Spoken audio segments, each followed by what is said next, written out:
Hello friends, मोनोट्रोल academy में आपका स्वागत है। आज की इस वीडियो में हम पढ़ने वाले हैं हर्पस सिम्प्लेक्स वायरस, HSV को शॉर्ट फॉर्म में कहते हैं हम। तो जो हमारा हर्पस सिम्प्लेक्स वायरस है, इसके अंदर हम इसका इंट्रोडक्शन, एपिडर्मोलॉजी, मोड ऑफ ट्रांसमिशन और इसके कई सारे ऐसे बहुत सारे डिजीजेज हैं हर्पस सिम्प्लेक्स वायरस से रिलेटेड, तो वो भी हम आज डिस्कस करेंगे। प्लस में इसकी पैथोफिजियोलॉजी कंडीशंस भी पढ़ेंगे हम एंड इसका ट्रीटमेंट भी हम पढ़ेंगे। ठीक है फ्रेंड्स, सो स्टार्ट करते हैं। Introduction. So, herpes simplex is a word from the Greek language meaning creeping or latent.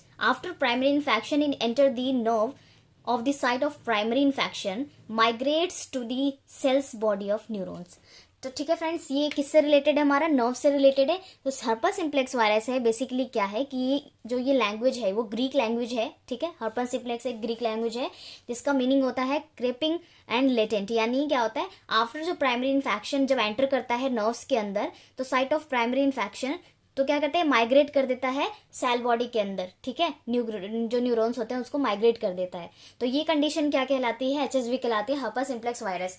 So basically क्या होता है, अगर किसी को हर्पस सिम्प्लेक्स वायरस हुआ है, ठीक है, उसकी बॉडी में एंटर हो चुका है, तो क्या होगा, उसकी कई सारी पैथोलॉजिकल कंडीशंस होंगी। ठीक है, तो अब हम पढ़ेंगे डिफरेंट टाइप्स के herpes simplex virus. So it is one of the 8 following human herpes virus belonging from family herpes viridae.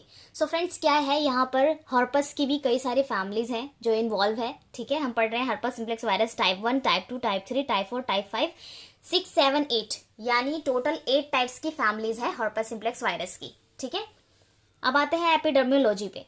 So epidemiology क्या है? Worldwide rate of both are 60 to 95%। जो वर्ल्ड वाइड जो rate है HSV की वो कितनी है? 60 से 95% है। HSV1, HSV हम शॉर्ट फॉर्म में कह रहे हैं हर्पस सिम्प्लेक्स वायरस को। ठीक है friends, so HSV1 is more common than HSV2। HSV1 बहुत कॉमन है, ये मोस्टली हो जाता है लोगों को with the rate increasing with age, यानी एज जैसे जैसे इंक्रीज होता है वैसे वैसे ये बढ़ जाता है। सो इन USA, यूनाइटेड स्टेट अमेरिका में, सो 57.7% of population is infected with HSV1 and 16.2% infected with HSV2।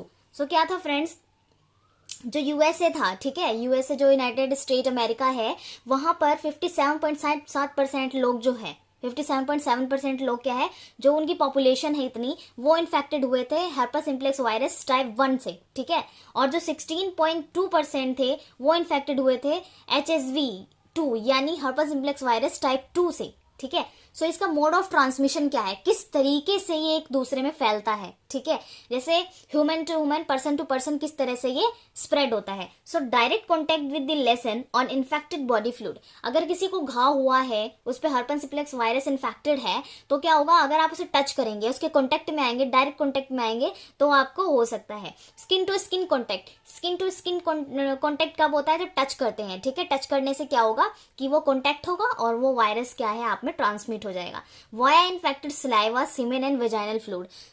Saliva के थ्रू, सीमेन के थ्रू और वेजाइनल फ्लूइड के थ्रू। तो ये किस टाइम हो सकता है? जब इंटरकोर्स होता है तभी ये इन्फेक्शन फैल सकता है। ठीक है friends, classification herpes simplex virus type 1 affect mouth को इफेक्ट करता है, थ्रोट को इफेक्ट करता है, face, I and CNS, central nervous system. ठीक है फ्रेंड्स, सो जो हमारा हर्पस सिम्प्लेक्स वायरस टाइप 1 है, ठीक है, वो क्या करेगा, बेसिकली आपके माउथ को इन्फेक्ट करेगा, आपका थ्रोट को इन्फेक्ट कर सकता है, फेस को भी इन्फेक्ट करेगा, आपके आई को इन्फेक्ट कर सकता है और सेंट्रल नर्वस सिस्टम को इन्फेक्ट करेगा। सो हर्पस सिम्प्लेक्स वायरस टाइप 2 क्या है? इफेक्ट एनोजेनाइटल एरिया, जो आपका जेनाइटल एरिया है उसको इफेक्ट करेगा। ठीक है फ्रेंड्स, ये आपको ध्यान रखना है, MCQ के क्वेश्चन भी आ सकते हैं, टाइप 1 से क्या इफेक्ट होता है और टाइप 2 से क्या इफेक्ट होता है। कंडीशंस रिलेटेड टू HSV, अब कौन कौन सी कंडीशंस रिलेटेड है इसके अंदर, आपके कई सारे डिजीज होंगे हर्पस सिम्प्लेक्स वायरस के, वो सारी कंडीशन आपको एक्सप्लेन की जाएगी इसके अंदर। सो बहुत ध्यान से पढ़िएगा फ्रेंड्स, क्योंकि इसके अंदर जो डिजीज दी हुई है हर्पस सिम्प्लेक्स वायरस की, वो काफी कॉमन डिजीजेज हैं। ठीक है, सो आपको इसके बारे में पता होना चाहिए। सो इसके अंदर हम पढ़ रहे हैं, सबसे फर्स्ट है हमारा हेपेटिक गिंजिवोस्टोमैटिसिस। ठीक है, सो हमारा ये फर्स्ट है। सो इसका जो इंक्यूबेशन पीरियड है वो 5 डेज है। ठीक है, 5 डेज में इसका इंक्यूबेशन पीरियड होता है। इसके अंदर हमारा फीवर आएगा, टेंडरनेस आएगा, यानी काफी ज्यादा वीकनेस होगी और फीवर भी होगा बॉडी के अंदर। ठीक है, बॉडी एक हो जाएगी। ठीक है, सोर थ्रोट होगा एंड रेड एंड सोर ओरल म्यूकोसा। ठीक है, और जो म्यूकोसा होगा रेड होगा और सोर ओरल होगा। ठीक है, जो ओरल सरकम ओरल अल्सरेशन जो होता है फ्रेंड्स, बेसिकली जो यूरिनेशन होता है उसके अंदर। सो oral and circum oral ulceration, ulceration में क्या होता है, जो स्किन होती है, सुपरफिशियल स्किन होती है, वो क्या होती है, डैमेज हो जाती है। ठीक है friends. So second one is हमारा है हर्पस लेबाइलिस। ठीक है, लेबियालिस। ठीक है, herpes labialis. So infection occurs when virus come in contact with oral mucosa और ओरल स्किन। अगर हमारे कांटेक्ट में, ठीक है, हमारे जो कांटेक्ट में वायरस आता है, अगर ओरल म्यूकोसा ओरल स्किन के थ्रू आता है तो ये वाली डिजीज होगी। ठीक है, कौन सी, हर्पस लेबियालिस। ठीक है। Triggering factors include menstruation, common cold, exposure to strong sunshine, emotional upset, dental treatment. So जिसमें ट्रिगरिंग फैक्टर्स कौन कौन से इंक्लूड हो सकते हैं, मेंस्ट्रुएशन हो सकता है, मेंस्ट्रुएशन के टाइम पे भी अगर वायरस कॉन्टेक्ट में आता है तो ये हर्पस लेबियालिस हो सकता है, और कॉमन कोल्ड हुआ तभी भी एक्सपोजर, स्ट्रॉन्ग सनशाइन में भी हो सकता है, इमोशनल अपसेट हो तभी भी हो सकता है, एंड डेंटल ट्रीटमेंट चल रही है तो भी ये हो सकता है। ठीक है friends. Third one is herpetic whitlow and gladiatorum. ठीक है। सो फ्रेंड्स, इसके नाम थोड़ा अजीब अजीब से हैं तो आपको याद करने में थोड़ा सा मुश्किल होगा, बट ये इजी है। ठीक है। So painful infection affecting fingers and thumbs and occasionally nails. So क्या है फ्रेंड्स, इस कंडीशन में पेनफुल इन्फेक्शन हो सकता है आपके फिंगर्स में, थम्स में, नेल्स में। ठीक है। So it involves throat fever, headache and swollen glands can occasionally affect eye और आईलिड्स। ठीक है। सो इसमें जो इन्फेक्शन इन्वॉल्व है उसमें फीवर हो सकता है, आपको हेडेक हो सकता है, स्वेलिंग ग्लैंड में स्वेलिंग हो सकती है, और ओकेजनली इफेक्ट क्या हो सकता है, आपकी आई और आईलिड्स भी इफेक्ट हो सकती हैं। सो हर्पस जेनिटालिस। ठीक है। सो जेनाइटल में जो इन्फेक्शन है उसकी बात करें, cluster of inflamed papules occurs on the glans, penis और other parts of the genital region. So basically क्या है, जो पेनिस और अदर जेनाइटल रीजन्स होते हैं वहां पर क्या है, हर्पस जेनाइटालिस हो सकता है। ठीक है। So on the inner thigh buttock और anus of the inner of pubic clitoris of the other part of the vulva. ठीक है। वल्वा तो क्या होता है फ्रेंड्स, जो हमारा जेनाइटल एरिया है, बटक है, वहां पर एनएस है, यहाँ पर क्या होता है, प्यूबिक है, प्यूबिक बोन है वहां पर, तो यहाँ पर क्या होता है, इन्फेक्शन होने के चांसेस बहुत ज्यादा होते हैं इस केस में। ठीक है। तो जहां पर इन्फेक्शन हुआ है, HSV यानी हर्पस सिम्प्लेक्स वायरस ने जहां इन्फेक्ट किया है वहां पर पेन होगी, आपको इचिंग होगी। ठीक है। एंड बर्निंग भी हो सकती है, less frequent, it's still common, discharge from the penis और वेजाइना। तो इस कंडीशन में पेनिस और वेजाइना को डिस्चार्ज भी किया जा सकता है। ठीक है फ्रेंड्स। फीवर भी हो सकता है, हेडेक भी हो सकता है, मसल पेन भी हो सकता है, आपको इनलार्ज लिम्फ नोड, और आपका लिम्फ नोड भी इनलार्ज हो सकता है। ठीक है। So women often experience additional symptoms that include painful urination, dysuria. अब फ्रेंड्स क्या होगा, जब वुमेन्स को जेनाइटल में जब HSV डिजीज हो जाती है, हर्पस सिम्प्लेक्स वायरस डिजीज हो जाती है, तो इस कंडीशन में क्या होता है, जो वुमेन्स के जेनाइटल एरिया है, जब बहुत ही पेनफुल यूरिनेशन होती है, क्योंकि वहां पर क्या होता है कि इन्फेक्शन फैल चुका होता है। ठीक है। जेनाइटल एरिया में, वेजाइना में काफी ज्यादा इन्फेक्शन फैल चुका होता है, जिसकी वजह से क्या होता है, पेनफुल यूरिनेशन होती है, जिस कंडीशन को हम डायजूरिया भी कहते हैं। ठीक है फ्रेंड्स। नेक्स्ट है हमारा हर्पस केराटिस। ठीक है। Herpes simplex keratitis is a form of keratitis caused by the recurrent herpes simplex virus is cornea. अब जो आई हमारी डिजीज होती है, बेसिकली आपने पढ़ा अभी तक, हमारा जो भी है फीवर है, और जो हमारा ओरल म्यूकोसा है, माउथ से है, हमारा सोर थ्रोट से है, और उसके बाद हमारा जेनाइटल से रिलेटेड है। अब है हमारा कॉर्निया से रिलेटेड, कॉर्निया हमारे आई से रिलेटेड है फ्रेंड्स। ठीक है। अब ये इन्फेक्शन क्या है, आई में भी हो सकता है। आपको पता है कि जब ये इन्फेक्शन आई में होगा तो क्या होगा, आप अंधे भी हो सकते हैं, आप अपनी आंखें खो भी सकते हैं, क्योंकि फ्रेंड्स आप जानते हैं कि जेनाइटल जो जिसमें जेनाइटल कंडीशन में जब ये डिजीज हुई थी तो इसमें जो जेनाइटल जो हमारे पास ऑर्गन है उसको रिमूव करने की बात हुई थी। ठीक है। तो इस कंडीशन में क्या है कि जो फ्रीक्वेंट जो रिकरेंट हर्पस सिम्प्लेक्स वायरस है वो कॉर्निया को इफेक्ट कर रहा है। ठीक है। सीधा हमारे आई के कॉर्निया को इफेक्ट कर रहा है। So it is a most common causes of cornea drive blindness in developed nation. So क्या होता है कि फ्रेंड्स जो HSV की कंडीशन है बहुत ही ज्यादा डेंजरस होती है। इस कंडीशन में क्या होगा कि आपको कॉर्निया, आपको दिखाई देना बंद हो जाएगा, ब्लाइंडनेस हो जाएगी, आप अंधे भी हो सकते हैं। सो हर्पस वायरस इंसेफेलाइटिस। ठीक है। इंसेफेलाइटिस, सो ये कंडीशन क्या है फ्रेंड्स, हर्पस वायरस इंसेफेलाइटिस। सो हर्पस सिम्प्लेक्स इंसेफेलाइटिस, HSE इसको शॉर्ट फॉर्म में कहते हैं। सो इज एन एक्यूट और सब acute illness that causes both general and typical science of the cerebral, ठीक है, cerebral disaffection. Cerebral spinal fluid कहाँ present होता है? हमारे ब्रेन में प्रेजेंट होता है, ठीक है। Brain infection is through out to occur by means of direct neuronal transmission of the virus from a peripheral side to the brain. So friends, जो brain infection is through to occur by means of direct neural transmission of the virus from a peripheral side of the brain, side to the brain. So friends, क्या है इसमें जो brain infection होता है basically अकर होता है कि direct neural transmission के टाइम पे, ठीक है, जो वायरल होता है वो पेरिफेरल साइड टू ब्रेन में ट्रांसफर हो जाता है, जिसकी वजह से क्या होता है, इन्फेक्शन अकर हो जाता है, ठीक है, वो HSV कैरी कर लेता है अपनी ब्रेन के अंदर, ठीक है। So the exact pathogenesis of the precipitating factor are unknown. So यहाँ पर जो पैथोजेनेसिस और प्रेसिपिटेटिंग फैक्टर है वो क्या है, इस टाइम पे अननोन है, ठीक है, वो नॉन नहीं है। सो कॉमन सिम्टम्स आर, इसमें क्या हो सकता है, फीवर हो सकता है, हेडेक हो सकता है, और फिजिकाइट्रिक हो सकता है, सिम्टम्स हो सकते हैं, और सेजूरेस हो सकता है, वोमिटिंग आ सकती है, फीकल वीकनेस हो सकता है आपको, और इसमें मेमोरी लॉस के भी चांसेस हैं। सो फ्रेंड्स, ब्रेन को भी डैमेज कर सकता है HSV, हर्पस सिम्प्लेक्स वायरस, ठीक है। अब हमारा हर्पेक्स वायरल मेनिंजाइटिस, ठीक है। So herpes viral meningitis is a meningitis associated with the herpes simplex virus, ठीक है, HSV। Herpes simplex virus type 2 is the most common causes of malignant meningitis, a type of recurrent viral meningitis, ठीक है। So HSV2 herpes simplex virus 2 है जो बहुत ही common है meningitis में viral infection cause करने के लिए, ठीक है। सो मेनिंजाइटिस क्या है फ्रेंड्स, ये भी हमारे ब्रेन से रिलेटेड है। सो हर्पेक्स इसोफैगिटिस, ठीक है, इसोफैगस कहाँ प्रेजेंट होता है, हमारे स्टमक में जो स्टार्टिंग पॉइंट है हमारा, हम उसे इसोफैगस कहते हैं, ठीक है। So the herpes simplex type 1 virus that causes oesophagitis is spread through infected saliva and engaging in the oral sex with someone who has the active herpes outbreak, ठीक है। सो अगर हर्पेस सिम्प्लेक्स वायरस की बात करें इसोफैगिटिस की, तो ये किसके थ्रू, सलाइवा के थ्रू हो सकता है और सेक्स के थ्रू, ठीक है। अगर किसी पर्सन को पहले से ही हर्पेक्स आउटब्रेक है, उसके एक्टिव है, ठीक है, उसकी बॉडी में, तो क्या होगा कि सेक्स के थ्रू वो उसकी बॉडी में ट्रांसफर हो सकता है, ठीक है, और सलाइवा के थ्रू भी। So most people with strong immune system will not develop, ठीक है, ever after being infected by the virus.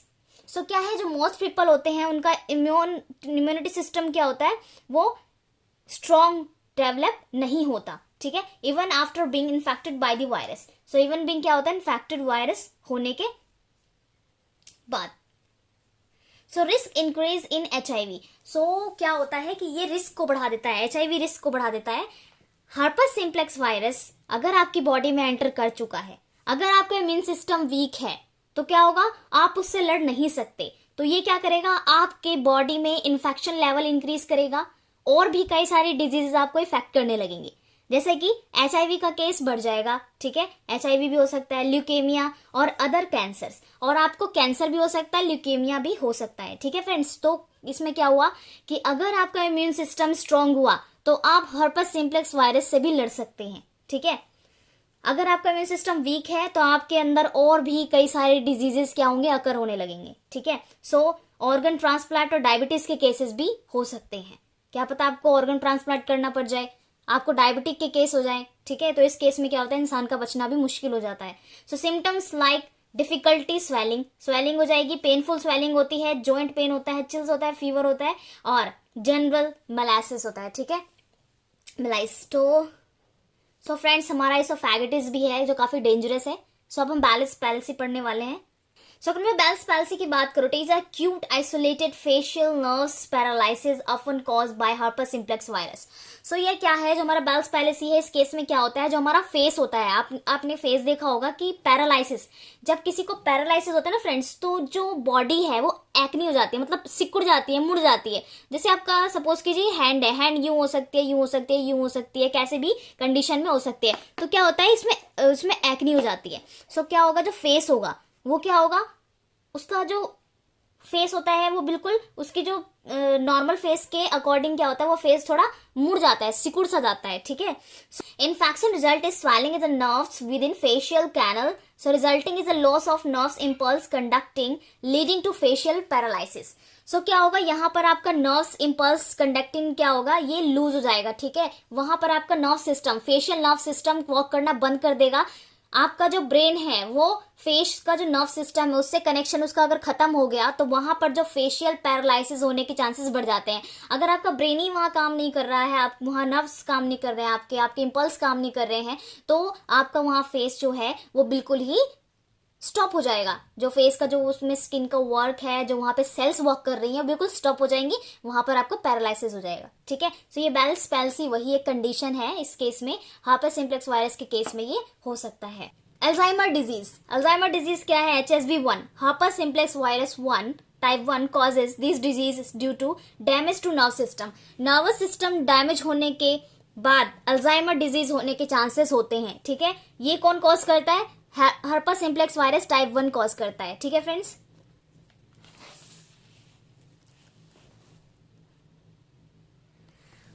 अब हम पढ़ने जा रहे हैं पैथोफिजियोलॉजी। वो हमारी सारी हर्पेस सिम्प्लेक्स वायरस की कंडीशंस थी, कौन कौन से हर्पेस सिम्प्लेक्स वायरस है, कहां कहां पर इन्फेक्ट करते हैं।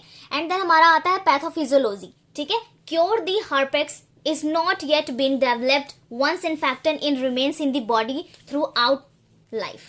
so friends, क्या है जो हर्पेस सिम्प्लेक्स वायरस है उसका जो अभी तक उसका जो ट्रीटमेंट है, इलाज है, वो अभी तक विकसित नहीं हुआ है।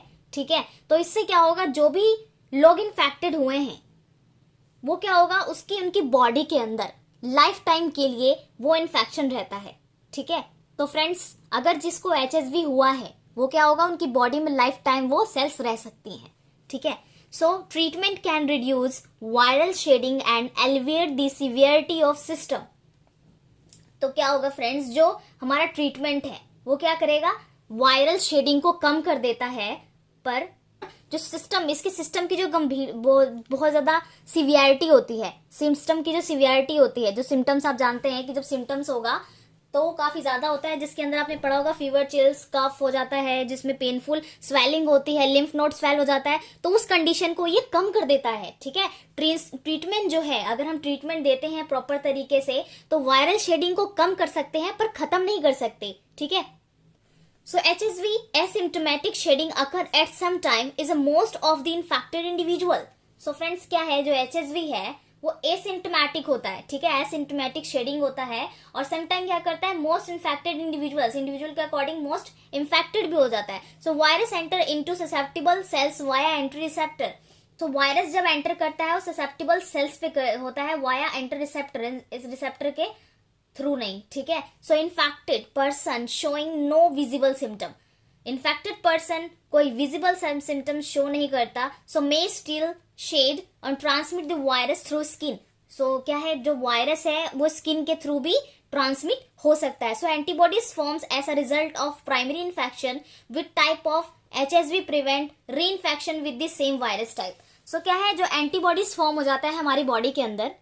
सो फ्रेंड्स, अगर हमारी बॉडी के अंदर एंटीबॉडीज बन जाते हैं, सपोज कीजिए कि किसी पर्सन को HSV हुआ है और वो उसका ट्रीटमेंट दे रहा है, ट्रीटमेंट अब बॉडी से तो पूरी ट्रीटमेंट से वो फिनिश नहीं हो सकता, तो अगर वो फिर भी थोड़ा बहुत ठीक हुआ है तो उसकी बॉडी में एक एंटीबॉडी बनता है। ठीक है, जिससे क्या होता है, वो प्राइमरी इन्फेक्शन का रिजल्ट है हमारा। ठीक है, अगर दोबारा कभी HSV होने के चांसेस होते हैं, वो किसी ऐसे पर्सन के कांटेक्ट में आता है जिसको पहले से ही हर्पेस सिम्प्लेक्स वायरस है, ठीक है, तो वो उससे खुद को प्रोटेक्ट कर सकता है। ठीक है, वो सेम वायरस उस सेम टाइप का सपोज कीजिए HSV1 हुआ है तो उसको वो दोबारा HSV1 नहीं हो सकता। ठीक है, क्योंकि उसकी बॉडी में एंटीबॉडी बन चुकी है। ठीक है फ्रेंड्स, तो ये था हमारा पैथोफिजियोलॉजी। अब आता है हमारा लेबोरेटरी टेस्ट। अब हम जानना चाहते हैं कि हमें HSV हुआ है या नहीं हुआ है, तो लैब में टेस्टिंग के लिए हम अपना ब्लड सैंपल देना चाहते हैं, हमें सिम्टम्स दिख रहा है। ठीक है, वायरस कल्चर करते हैं हम, स्किन बायोप्सी भी कर सकते हैं। अगर आपको सुपरफिशियल कोई लंप या भी कुछ दिख रहा है तो आप उसका स्किन बायोप्सी भी करवा सकते हैं, पॉलीमरेज चेन रिएक्शन PCR भी करवा सकते हैं। ठीक है, प्रिवेंशन के अंदर हम क्या कर सकते हैं फ्रेंड्स, मतलब किस तरह से प्रिवेंट कर सकते हैं HSV को रोकने के लिए। इसमें womens are more susceptible than man, womens को बहुत ज्यादा ससेप्टिबल होना चाहिए मैन के अकॉर्डिंग। इसके मेथड कौन कौन से हैं, एक बैरियर मेथड है। ठीक है, यूज ऑफ कॉन्डम और डेंटल डैम्स। हम क्या होता है, जो सेक्सुअली ट्रांसमिट हो रहा है, आप जानते हैं कि सेक्सुअली जो इसोफैगिटिस है, हर्पेस इसोफैगिटिस, उसको रोकने के लिए इसको क्या होता है, कॉन्डम का यूज कर सकते हैं। एंटीवायरल आता है रिड्यूस एसिम्टोमेटिक शेडिंग, जो एसिम्टोमेटिक शेडिंग है उसको कम करने के लिए एंटीवायरल का यूज कर सकते हैं। In the case of pregnancy के केस में क्या होता है, since the risk of transmission from mother to baby is more there for suppressive therapy and antiviral are given during last month of pregnancy. So friends, pregnancy के case में क्या होता है, अगर मदर को HSV है, हर्पस सिम्प्लेक्स वायरस है, तो वो बेबी को भी हो सकता है, ठीक है। सो इस केस में क्या करते हैं, जो डॉक्टर्स होते हैं वो डिलीवरी के 1 मंथ पहले, ठीक है, डिलीवरी के 1 मंथ पहले उन्हें एंटीवायरल दिया जाता है, ठीक है। सो क्या होता है, इससे क्या होता है, जो प्रेगनेंसी होती है वो ज़्यादा कॉम्प्लिकेटेड नहीं होती, ठीक है, और बेबी भी प्रोटेक्टेड रहता है। सो फ्रेंड्स, ये थे हमारे इसमें प्रिवेंशन, पैथोफिजियोलॉजी और उसके बारे में, हर्पस सिम्प्लेक्स वायरस के बारे में, ठीक है। सो वीडियो अगर आपको अच्छी लगी हो, समझ में आया हो, तो इसे लाइक कीजिएगा, फ्रेंड्स को शेयर करना मत भूलिएगा, और हमें कमेंट बॉक्स में ज़रूर बताइएगा फ्रेंड्स कि आपको इसमें कुछ डाउट तो नहीं है। अगर कोई क्वेश्चन है, कोई क्वायरी है, तो आप इसको कमेंट बॉक्स में पूछ सकते हैं, और चैनल को सब्सक्राइब कर दीजिएगा। न्यू वीडियो की अपडेशन आपको सब्सक्राइब करने के बाद मिलेगी, ठीक है फ्रेंड्स। मिलते हैं नेक्स्ट वीडियो में। Thank you so much.